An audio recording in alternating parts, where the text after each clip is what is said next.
and welcome and thank you for joining us, or should we say Kitos? Oh yes, well done.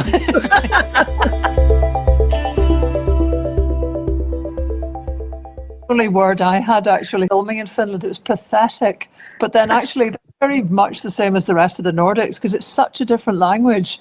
It's just not close to Norwegian, Icelandic or any of it. They always appreciate you trying, even if it's just one word. I went around Helsinki going, Kitos, Kitos, Kitos. Well, the word I picked up from the film, because I haven't been to Finland, was Sisu. So it'd be really good to hear a bit more about that later on. That was fascinating, that. Yeah. To start off then, we've got Lesley in the studio. The film Finland is, tell us, is it out for everybody? Have you got showings lined up? Where can people see it? I think there's about 14 screenings now. It's easiest if you go to my website on the events page. They're all there in glorious Technicolor with all the details you'd need, which is lesleyriddoch.com/events. It's not going out to the public because it's going to a couple of cinemas, including the Cameo in Edinburgh and the Eden Court in Inverness and Montrose Cinema, and there's a couple of others. They tend to want it not to be available on YouTube because they kind of think nobody's going to come if it's, possible to sit home. And I don't know about that myself, actually, because I think people like to come together and they do like that Q&A session to really get into the subject. But still, it's their gig, if you like. So if that's their rules. So it'll go online after most of the screenings are finished by mid-March. And the people who kindly donated, 228 people donated to make this film possible. And again, thank you. What a blinder. But they have already got a link. They got one kind of last year, basically. So that's where we are. Yeah, excellent. That's great. Well, that's good. We have seen it because we are two of those 228. And I, as ever, loved it, but I felt quite differently approaching this one, and I put off watching it for a good few days after we got the link, which is odd because I was thinking, oh God, I know what this is going to be. It's going to be beautifully shot. It's going to be inspirational. It's going to be positively full of wonderful things, and then I'm going to be horribly depressed because none of them are here. Well, I didn't respond like that at all. I have watched it twice, actually. I really enjoyed it. And yeah, for anyone watching at the moment who doesn't know the title, it's called Finland, the happiest country that almost didn't exist. So great title. And I tell you, I really liked the interaction between you and Gavin Hannigan, who, I know he was there as the cameraman, but he did a lot more. He did a lot more than that. And I'm sure he was, doing loads of stuff even before it got going. And I loved that bit that he did in the library, because I'm a bit of a library fan too. And I kind of thought, wonderful. Oh God, that library is fantastic. So I just really, really enjoyed it. One of the things that I know Fiona and I, we both noticed this, that there was quite a few times during the film where you used a phrase like how good the Finns are at finding, common sense solutions and then making them work. There's examples of that, of course, in the film, and some of them fantastic ones. And it got the pair of us thinking about, I wonder if Scotland will be as good at doing that. And and then you also mentioned Sisu. This word I think means something like resilience or Finnish spirit or determination. And I was thinking, I wonder if we've got an equivalent of that. And Scots can be pretty determined. But well, we do. It's Smeddum. Yeah. It is there in our thinking. The thing is, it's been there in our history as well, but I don't know how much it's there in our governance. Mm. And the thing that's kind of quite different in all of this stuff is that things that totally make sense, are sort of doable there. But that's because these guys have worked for such a long time to produce trust. And that takes a lot of patience, but it takes the courage to believe that if you give people power, a bit of room for maneuver, total control over their professional lives, in the case of schools. Yeah. There's nobody there's no education authority sitting over the shoulders of the teachers that we spoke to. And that is one of the reasons that, it's chicken and egg, of course, because the teachers themselves decided that even primary school teachers would have to have master's degrees back in the 70s. And that was taking that upon themselves to get that level of professional credentials enabled the authorities to say, I think these guys can be trusted to run a school, so we'll just back right off. And that in turn meant that people thought, this is actually a pretty good job because we're not spending hours and hours doing paperwork for people who'll never even come into the school. And that actually also speaks to a thing that I seem to never end having to point out about Scotland, that we are still essentially feudal, which means that we have hierarchies, that we don't trust the people further down the food chain to just run their lives. So, the way the Finns approach stuff, which is to say, well, why don't you get on with what you're doing? And you strip out that whole layer of oversight. That is not something that actually any political party in Scotland is grappling. Yeah. Yes. There's another word that I noticed a few of them came up with, and it's in that it's probably part of trust that maybe ties in with what you just said, and that was security. And they talked about food security. They talked about that whole readiness, their bunkers and their training and vitamin D levels and all these things. And you kind of think, well, if that's all taken care of by the state, somebody's planned that and put it in place and it's part of your life. That gives you a level of security that maybe makes it easier to trust that the state's got your best interests at heart. I kind of think that's something that we don't have either. Well, we don't have the control that they've got either over a lot of our resources, which was another word that came up, control at local level. Well, let's just take one of them, because there's so much to say about Finland and security. And of course, all the awful events of this year have kind of rather thrown, military security into sharp relief. And the only people, as far as I can see, who are ready for this are Finland.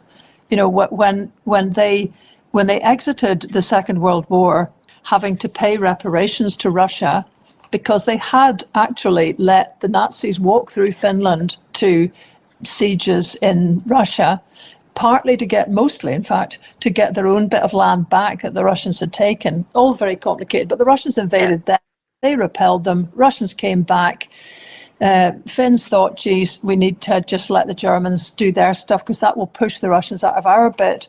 It didn't happen. The Germans lost, the Finns lost, and like many on the wrong side at the end of the Second World War, they were made to pay reparations. They're apparently the only people who completed the reparations. And in the course of that, they seem to be, my thought for a title at one point was the unsinkable Finns, because there's almost nothing that seems to have happened in their history that hasn't sort of fairly quickly been turned into a bit of a bonus. And the bonus of having to do the reparations was that they had no money, essentially. So they paid most of the reparations in kind, which meant that at the beginning it was disastrous because the Russians had their icebreakers, their ships, everything. But that meant they had to get off the mark and build icebreakers really quickly again. And that is why they are the kings of the icebreakers today, and actually shipbuilding kings still, because they had to get off the mark. They really honed what they were doing. And they've just landed, last year, they landed a massive deal with, and now you see why, Trump's America for more icebreakers, because that's, speaking to America's ambitions in the Arctic. But that will actually boost their economy for possibly a decade, the size of it. That's interesting. I hadn't put that link together. I don't know why, with the icebreakers and ambitions of Trump. So that was after the Second World War. I mean, and then after the First World War, well, during the First World War, and there was about, the Bolshevik Revolution in Russia.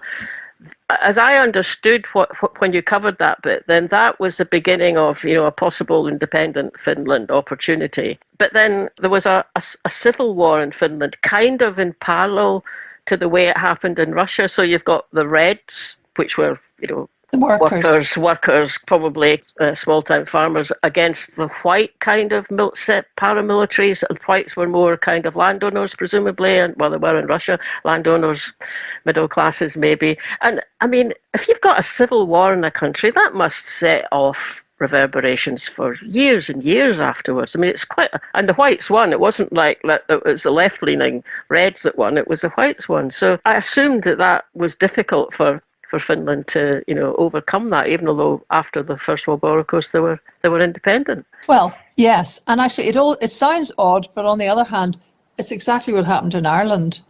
I mean, independence immediately brought forces to bear that just began to really exacerbate the divisions that hadn't been able to be democratically dealt with, basically, for a very long time. So exactly all of that, I mean, it's a class issue that was is still tearing countries apart, but certainly was, tearing every country apart at that point. Russia next door, obviously, had a revolution. So the thing that's astonishing about it is, even though it was incredibly bloody, and as I understand it, there was more people killed in Finland than any other civil war until Yugoslavia in the 1990s. Wow. So that's how bad it was, pro rata, small population. And the idea that these guys got over this at all is kind of mind-blowing. So we spent a wee bit in the film just saying, how did that actually happen? And some of it was that the victors, the whites, if you like, they learnt to play nice, and they were encouraged to play nice by Britain, France, and other allies who were saying, don't move in on the Reds and just annihilate them. You all have to live together. So there was quite a lot and Sweden, there was quite a lot of pressure from other countries who were sort of watching and saying, you're in a precarious position as a country, don't screw it up. And there's some parallels as well, actually, with where we are at the moment with other countries, giving conditions in a way to a new country. But actually, it sort of seemed to fall on receptive ears. For example, my big thing, land reform, they had gone through land reform immediately after the revolution. And that was part of almost the whites saying, these are the sort of issues the Reds really wanted to have dealt with. So we're going to give them. The Reds didn't win, but we're going to do it. We're going to do a lot of workers' reforms. We're going to do land reform, which was massive. And at the beginning, they excluded everybody who had fought on the Red side. But within 6 months, they reversed that and gave it to everyone. Eventually, they got over themselves at a rate of knots. Yeah. They had then, second boring but important small point, they had municipal elections. Now, stay awake, everyone, because this is not Trump. This is not bright lights. This is not the world ending. This is the business of having small, powerful localities that have elections that mean you all have to stand, you then all get elected, and you all have to deal with one another at local level on pretty meaningful decisions. So that was number two. And then, of course, when they drifted towards the Second World War, Russia gave them an external ally that got everybody basically on side. So there was, at one stage, there was something like a fifth of the entire population of Finland in the army.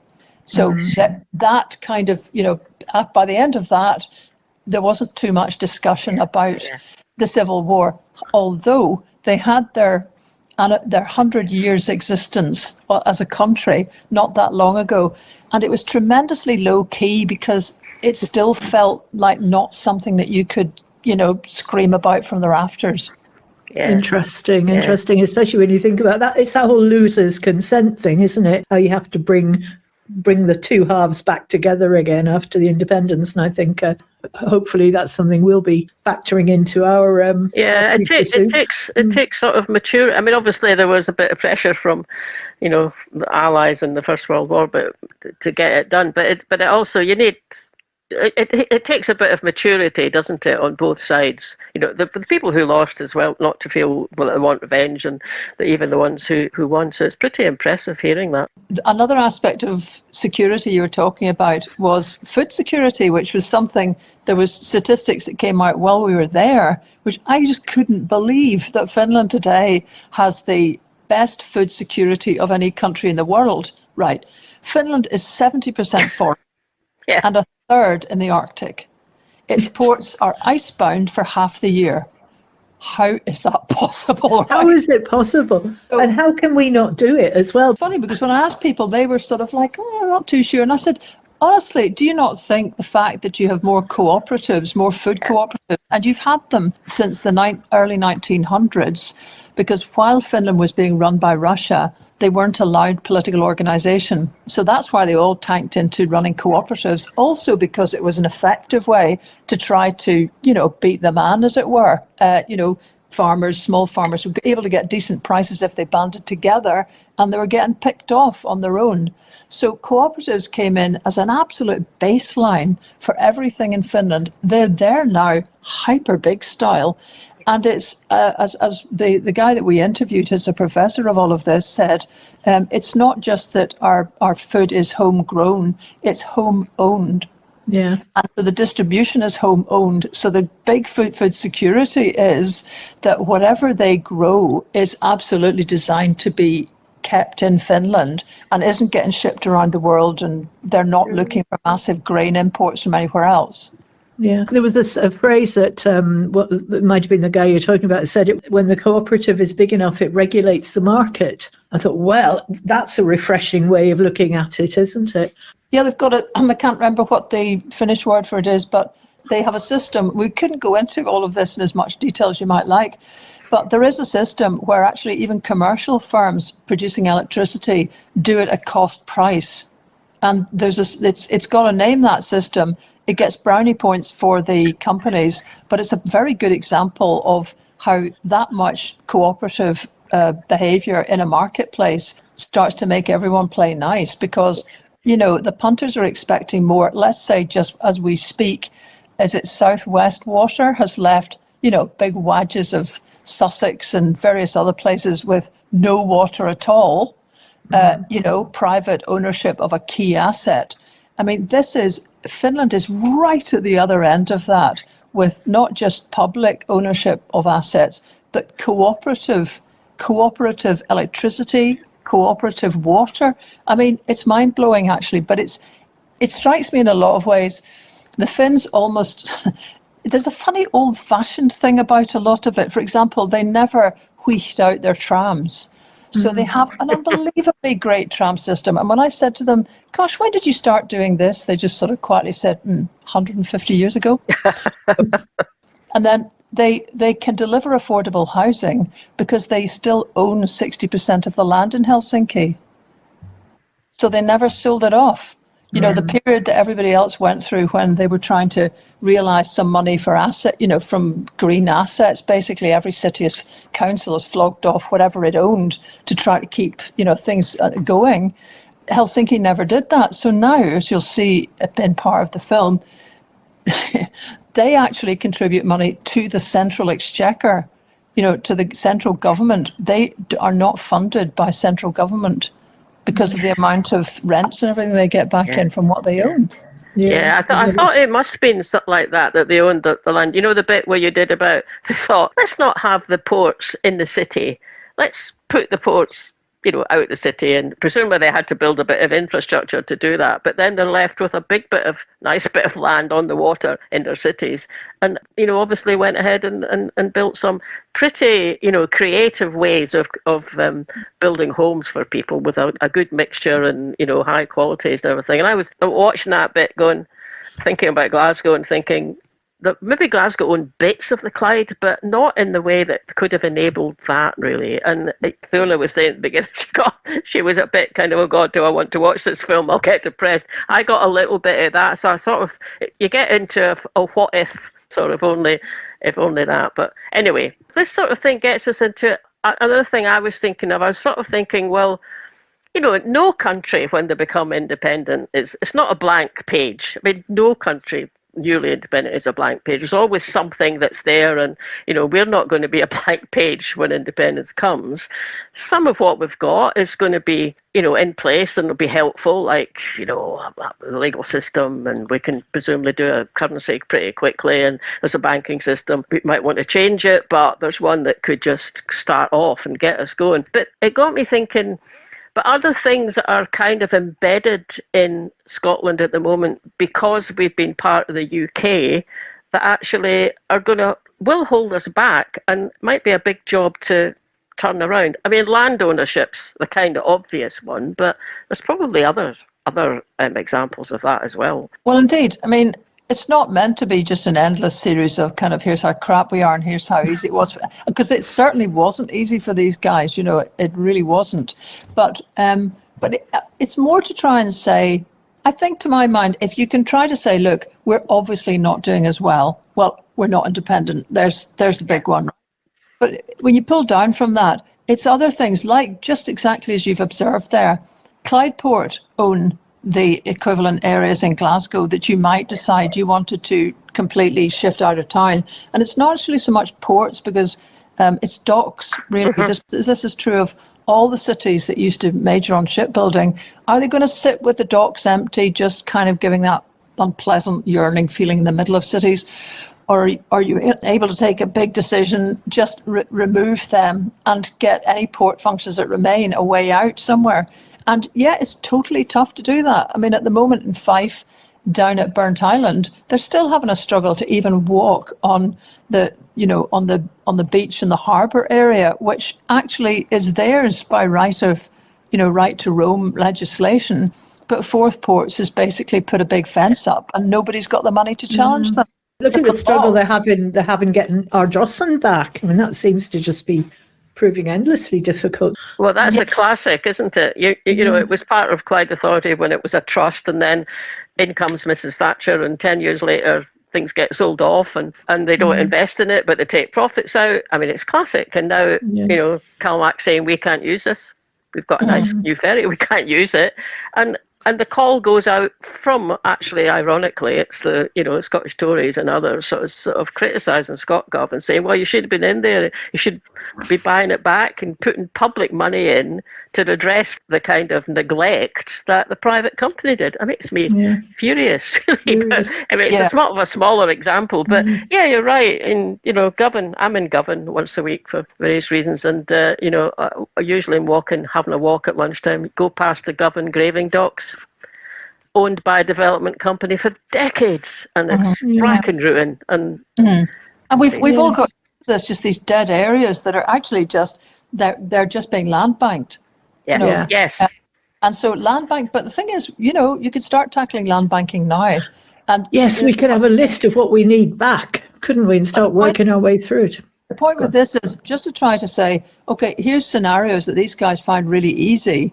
Some of it is, that they've made political choices about it, and it does make you bite the carpet at points, because the stuff, they do seem to be able to move on pretty straightforward stuff because they listen to rationality. One of the places, I think we start the film actually with a wee island called Suomenlinna, which is just outside Finland. It's Finland's #1 tourist attraction. I went there along 2007 when I was part of the Scottish Prisons Commission. And I had gone there with Chris, my husband at the time. We'd gone out to Suomenlinna, had a very jolly day, came back. Chris went off to Scotland. The rest of the Prisons Commission, including Henry McLeish, arrived. We all set off for our first day of the Prisons Commission and went to Suomenlinna because this place is also an open prison. And it's like, what? When we got over there, I can remember there was about 7 of us just absolutely falling off our chairs with one sentence, which was that the local municipality of Suomenlinna, 900 people, they had voted to have an open prison because it would help keep the island afloat because all the prisoners became stonemasons. Fabulous. And it's just so practical, isn't it? Yeah. Well, it's just, instead, there's no hysteria, there's no sort of, oh my God, we're all going to be, lock up your children or your daughter, this kind of thing. It's more like they're sitting, they love living on that island. There's only that tiny number of them, 900, but they have the power to make, approve some big decisions like that. And they just thought, actually, that really is in our interest to have these guys here because it was an artificial creation of, I think it was 7 or 8 granite lumps, essentially. Back in 1800, the Swedes spent vast amounts of money creating a fortress outside Helsinki, which was going to fend off the Russians. It seems to me it was a bit predictable that actually there was a big freeze one year and the Russians just walked across the ice. The governor of Suomenlinna just didn't have the heart to have a battle because they just spent so much money building it. He couldn't bear the thought of seeing it all blown to pieces. So it's still a kind of bit of a vexed point. But nonetheless, that's the history of that place. And so it has a long-term future because prisoners are fixing it and getting skills and happy. Yeah. Yeah. And I noticed at one point you had a statistic about like the crime rate in Sweden is kind of similar to what it is in Scotland, but the number of people actually in prison is a fraction of it. I can't quite remember. Was it a third, something like that? I mean, this is it. We've got the same crime rate as mostly everybody around us. I mean, I remember the statistic from when I was on the Prisons Commission, and sadly it's not changed very much. We all think, we're in the middle of a crime epidemic. These other countries have mostly got the same crime rate, but we're imprisoning 3 times more people. Yeah. So, but there's just some big thinking needed about all of that. And of course, the fact that they have much higher levels of equality, much lower levels of poverty. I mean, Scotland's doing well, and I've not loaded this statistic properly, but 22% sitting in my head, and I'm not even sure what it is 22% of. But whatever it is, it's the lowest, I think, in the United Kingdom of all the nations in child poverty. Finland is 3.7%. That sounds about right. We had that discussion with Stuart Donald, the data analyst, and he was pointing out the difference. I think Finland was one of the example, and also the homelessness. They knock us into a cocked hat with the homelessness stats, don't they? But it's attitude is at the foundation of that, isn't it? I mean, if we said we're going to put our prisoners on an island, the first thing you'd get is a campaign group from that island saying, no, we don't want them. And then the Tories had been the God knows Reform would be up there saying, oh, actually, let's put all the migrants in another island and just leave them there. I mean, it's just these horrible attitudes to contend with. Well, there could be other islands that would have knocked it back. But if you're living on a constructed island that has, I can't remember, there's something extraordinary. I can't remember how many hundreds of miles of stone wall there is on Suomenlinna. So essentially, it's like the Forth Road Bridge on steroids in terms of just the endlessness of the maintenance needed. So, it's more that the locals had power. It's a non-hysterical system. And there was the solution that would keep the whole thing afloat. And there's many small prisons. It's not just one big Alcatraz or anything like that. And actually, I've got to say, the day that we walked around, Chris and I walked around Suomenlinna, we didn't notice these guys at all. You wouldn't notice, actually, if you went there as a tourist. There's just quietly in the corner, there's a little detention block looking place, and there's wee groups of guys wandering around that are not wearing Guantanamo-looking jumpsuits, so it's just one aspect of a culture that just, roughly speaking, kind of is able to make rational decisions a lot more easily. Yeah, to pick us up a little bit, I noticed the cycle track near me that somebody had burnt a couple of the benches there, and there was community reparation teams went in and fixed them. And I cycled past one of the teams. They were working on this bench, and I thought, "You're not taking it away, are you?" And they went, "No, we're repairing it." And they were all just dressed in ordinary clothes. And I was like, "On you go." And it wasn't until it was repaired that I saw there was a little notice on the bench that said by the community payback team. And right, and do you know where that system comes from? Finland? Yeah. Really? Well, there you go. A small little link then. I didn't know that when I gave you that example. Well spotted, I'll need to point that. Can we talk maybe a bit about the education system? Because that's something that is within our control. It's not something that we need Westminster for. And I happened to notice that there was a petition at the Petitions Committee in October from Upstart about changing the school age, and I just checked on it to see what had happened to it, and it's been closed by the Petitions Committee because they haven't got enough time left in the Holyrood term, which is frustrating to say the least. The Scottish Government has put out all this guidance on play-based for early years, and it's very good, but it's still only based on the current system of you start school at 4 or 5, and anything that happens before then you get to play. Tell us a bit about the education system in Finland. Well, it's sort of like almost everywhere else, and really this is what people need to get. It's not that Finland's unusual, it's that we're weird. 82% of the world's countries send their kids to school at 6 and 7. The other 18% are the Netherlands, which is strange, and then the remaining countries are all former British colonies. So there is one country, apart from the Netherlands, that thinks 4 and 5 is a good idea, and it's the country that had the first Factories Act that was trying to put women into factories and needed to put the bairns somewhere. And that's all that explains 4 and 5. Everybody else who had their, just observing life, the universe, children, and kind of a bit of academic expertise at 6 and 7, and the Finns are 7, so they're actually quite late.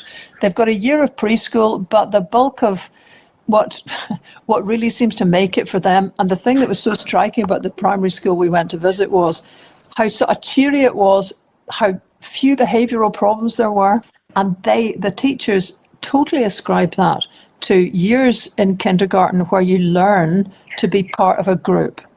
And what we're doing is we're rushing kids in to a school setting where they have to sit formally. Now, let's just say that the poverty and equality thing is pretty important as well, because those drivers of resentment and all sorts of stuff, and the pretty much underfunding of a lot of public services mean the teachers haven't got time to go, oh, okay, there's a problem here. Let's all sit and sort of describe how we feel about that.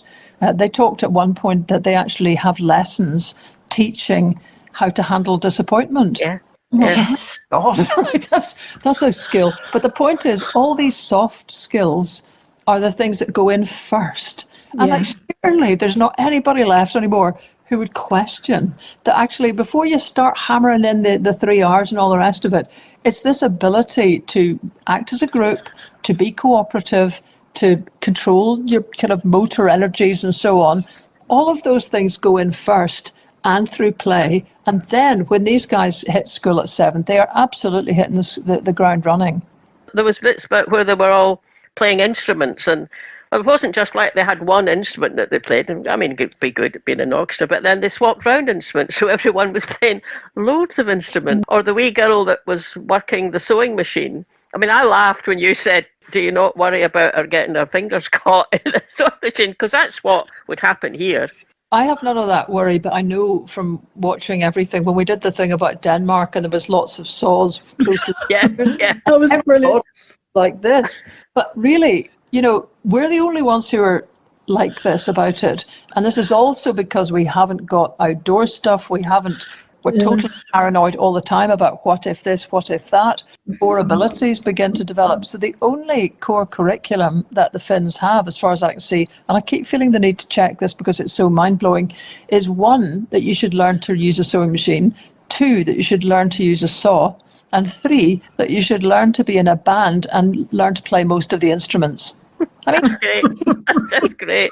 And again, it's old-fashioned because I can fairly use a sewing machine because back in the day, I think you might have been the same, you know, we were all made to use that, and I used it because being quite tall, nothing ever fitted me. So, you know, so I was watching all these kids and thinking, God, this just reminds me of sort of... When I was at school, I used to get annoyed that, so the girls went to the sewing classes and the cooking classes, but we didn't get to go to the woodwork classes. And then actually, even at my kind of level, year at school, some of the boys actually wanted to go to do cooking, but it was completely kind of segregated at that. I mentioned that to my daughter at one point, and she went, "Why did that happen?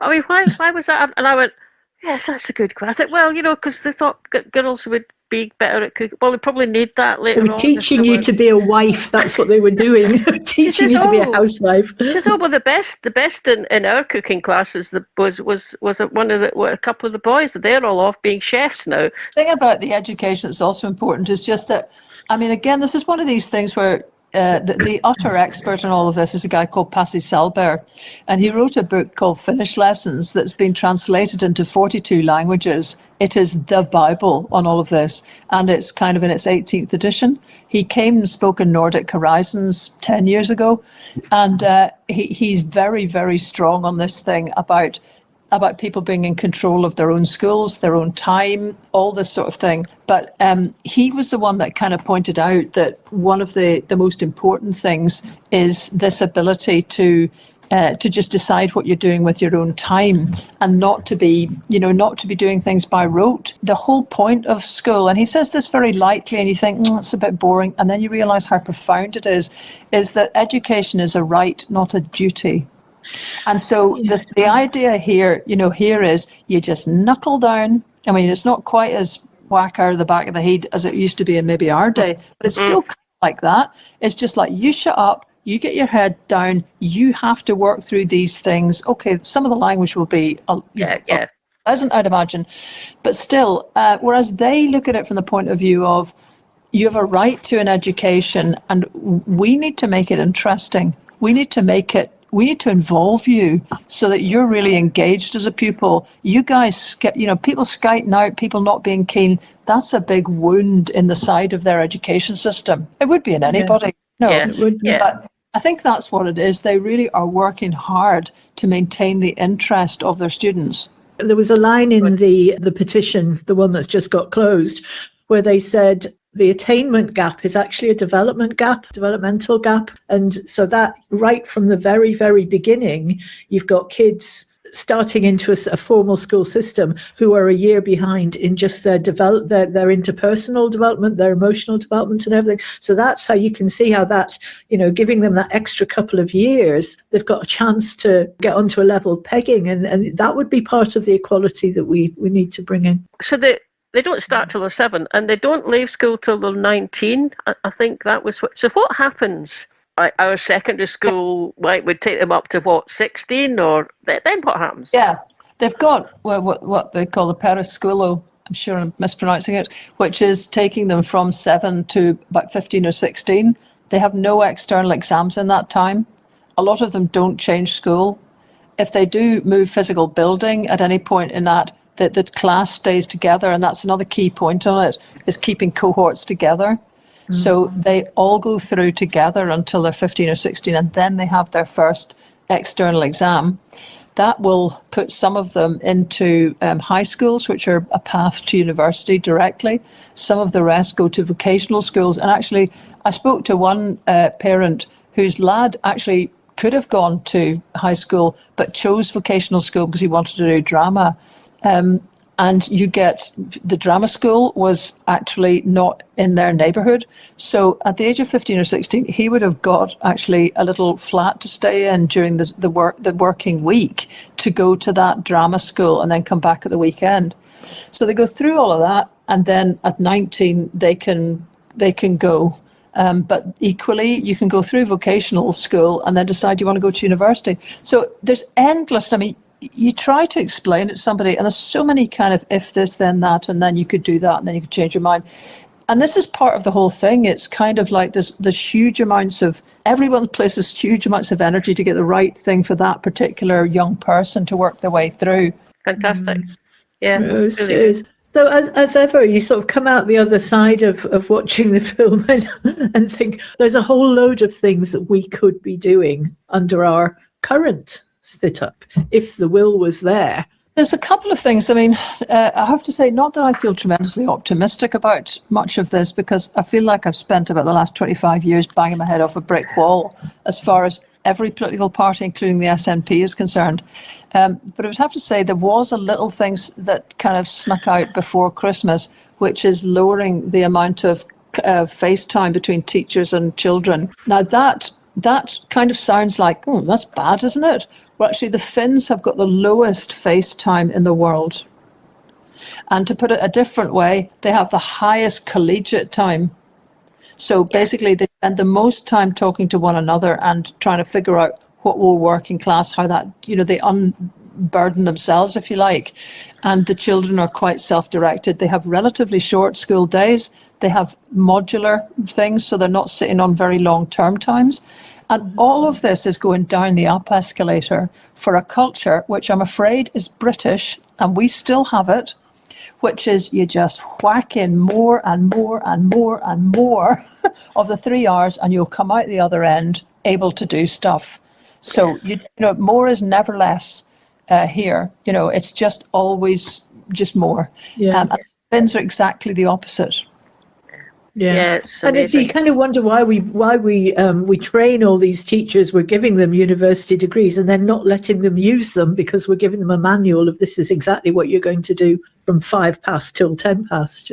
It's maybe not as bad as that, but it's an attitude, isn't it? Yeah. Well, interesting to see teachers coming to see the film. They might say, look, actually, I don't know what idea you've got of what's going on in Scotland, but it's kind of got a lot friskier since you were involved with it. You can't be doing well with kids that start school at 4. my son started at 4. He was the youngest kid in the school when he started. And the only reason he went to school at 4 was because I was a single parent. I was paying a fortune in childcare and school was free. And it didn't do him any good at all because he was too young, and they had them sitting on the floor learning how to write letters. And I would get home, pick him up. By the time we got home, it was 6:30. He'd have his tea, and then he was expected at 4 to do homework, which was writing these letters. And we had a fight about it every night for about 2 weeks. And then I said to the headmistress, I'm not doing it. I am not doing this at 7:30 at night with a 4-year-old. Yeah. And, he would have so benefited from having that longer time. Definitely would. Hopefully it's a bit better than that, but than that these. There's so many British structures of thinking in our lives, and for all that we think we're brand new and there is a lot of difference, there's a lot of things like that are sitting sort of lurking. I mean, Nicola Sturgeon actually brought in tests on 5-year-olds.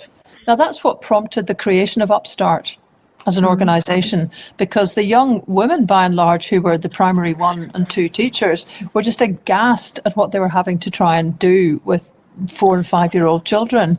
So, this is, and I would imagine Nicola's trying to say every school's whatever. Of course, it sounds fine. It's the beginning of going the wrong way, because it's the beginning of deciding that you can't trust the people who are running something. And of course, the Finns put a lot of money, and the teachers have proved themselves, if you like, with the master's degrees they've got. Although I mean, my mother did always say to me, and I quite enjoyed it actually, when she would say, Lesley, you can be recht clever at some things and recht stupid at others. And so just because you've actually got a master's degree, it doesn't mean to say that you can understand how humans operate, except that a lot of that master's is about understanding the psyche of 6 and 7-year-olds. Yeah. So anyway, it's all there to do. It is. It's all there to do, isn't it? All there to do. For someone to. Before we finish this, can we talk about trees, please? Because I love that bit about, so much of Finland is covered in forest, but not so much of it is original, real, I think, natural forest. A lot of it's plantations. It's an economy, but Finns seem to have that special relationship with trees. I love that. I actually loved that bit. It was great. Yeah, it's mostly because, I mean, actually, I've been going to Finland for the last 15 or 20 years, and I wasn't exactly doing it to make a film at the end of it. But you realise over time, you've been gathering ideas and contacts and insights as you go along. And one was this phenomenal book, Tree People. It's usually sitting around here somewhere on the table because I have a wee flip through it and go, wow, that's amazing, because it demonstrates the Finns have got sacred trees, family trees. Remember that, go back to that 70% tree cover, and it was a very rural population for a very long time. Yeah. So families grew up kind of in the middle in the middle of forests, separated from other people. And the first thing they would do is either they would plant a family tree, and then they would actually go to the tree. They would show the tree the newest born. They would take things to the tree. And this is completely common. Actually, there's bits of Scotland where there's lore of that same sort of thing here, but very, very powerful there. And that is now at odds with a cellulose factory industry, which is not to be knocked, because there's a timber industry in there that just doesn't want any of this fancy, that's a sacred tree and that's a grove and everything. They just want stuff to grow, in nice clean lines that can be easily harvested come the day. And so actually an extraordinary proportion of what looks like the groovily forested Finland is actually plantations that are less than 60 years old, something like 70 or 80%. So the people that we spoke to, Sani, who's one of the photographers, artists who pulled all these photographs of people's families' trees together in this amazing book, she is like a one-woman, energetic, upbeat powerhouse of belief that everybody needs woodlands near them for all the sorts of health and just reconnecting benefits that you do get. So that's in there as well. Yeah, I thought it was brilliant. Actually, it kind of reminded me of when I was growing up. We moved in. It was 3 houses that we lived in, and in each one of them, my mum insisted that we plant a rowan tree. Oh, Yeah. I do that. Yeah, always a lavatory at the back in a corner or something. I vaguely kind of think it was something to do with keeping the witches at bay. Supposed to be at the front of the house so Well, that the witch can't pass it. ours was always at the back at the back garden. But it was quite. I mean, she was absolutely. There was no way it wasn't going to happen because that's what you did, and she picked it up from her mum, I'm sure, actually. But I really liked that. But it's lovely, isn't it? You think about a new baby comes into a family, so you take the new baby to go and visit your tree. Well, I mean, the whole thing starts with a shot that was in a woodland. I mean, Gavin, who is from Inverness originally and living over there, and he's just so great, Gavin. It was very different doing this. And everything I've done up till now has been, both of us have been coming in, from Scotland, whereas, he's already there playing in a punk band. I did have to say to him, until you've got spit all the way down the back of your jacket, you're not really that punk. So it's astonishing, though, that all the guys that came to help with various things are in his punk band, and they're also an army battalion. They're the most gentle guys, and they are, drone operators, anti-tank commanders. But that's because these guys are on constant reserve duty, so all of these levels of stuff sit sort of similar, together, which is astonishing because you'd think that would make for a very jumpy country. Marlene and I were talking about, this idea of readiness and bunkers and all these things. What if we said, right, Glasgow, what's your state of readiness? Because you've got Coolport just along the road. Have you got anything? Where would you go, Marlene, if you had 72 hours notice or even less? Would you go to if I got 72 hours, I suppose, I'm not sure what I might get in the car and go further south, actually, or further north. But if it was, I'm about half an hour walk from the subway. I suppose, that's where big cities, especially in Russia, actually, their subways are their bunkers. And but that's it. But 5 million people into a subway. Exactly. And it's but it would just be mass panic, though, as well, because we're not used to it. Whereas I got the impression that in Finland, it would be, there'll be a siren or something. Oh, I know which bunker I need to go to. I know there's food there for me. I'm trained in how to operate X. And although it would be a frightening thing to go through the process of preparing Glasgow, would that not focus on, hang on, we do have nuclear arsenal just a few miles along the road from you. You are now a target. You're one of the biggest targets in Europe because of that arsenal. What about we put some plans in place? Because not only would it raise awareness, it actually would put something practical in place. And then it would be interesting to see if that made people feel more secure because their needs had been taken care of, therefore they build more trust, or if it would just be a mass panic and we'd have the world's media descending to tell us how mad we all were. I don't know. It'd also be expensive. I sort of think it'd be cheaper just to be independent and get rid of them myself. Well, that's a better option. Let's do that. I did come out of that film thinking there's a number of things that actually are within our ability and within our competence that are just would lend themselves to be individual campaigns. And we've got an election coming up, so let's hope that at least some of our potential elected representatives actually watch the film, because it just says something about the ambition for a country. And you can see clear blue water between our modest little requests that we make of Westminster and what they demand as their right in countries that actually have a bit of common sense. Yeah, and coming back to that original thing, the Sisu, the courage to kind of keep going, because the title we went through quite a few, but actually in the period just around the Second World War, where Finland had basically backed the wrong side, it nearly ceased to exist. It also had that difficult period after its civil war. There was lots of people going, we could just subsume these guys into Germany or Russia or whatever. And that was happening all over the place. It's continued to happen in the Baltic countries, and it explains a lot of the acquisitive outlook of people like President Putin. So, the Finns were just sitting there I've got an aquarium and there's little baby guppies there, and I'm just watching them. They're just about big enough for the big fish to eat, and they're just keeping ahead of them all the time. So Finland, although it's a big country, was sitting in that same sort of position, just about ready to swallow. And look where it's got to now, where it's the world's happiest country. it's the most satisfied citizens. It's got the highest levels of trust between citizens and government and citizens and one another. It's probably got the best education system. It's got the best food security. I mean, my God. So, it's worth a look at it because they had to take this from nothing. Yes. It's inspirational. The film's definitely, I mean, I just so enjoyed it, actually. So I hope it's really, I mean, obviously you've got a full set up in cinemas, and after that, if a Yes Group or a group wanted you to do a showing of it, is that a possibility later on? It is.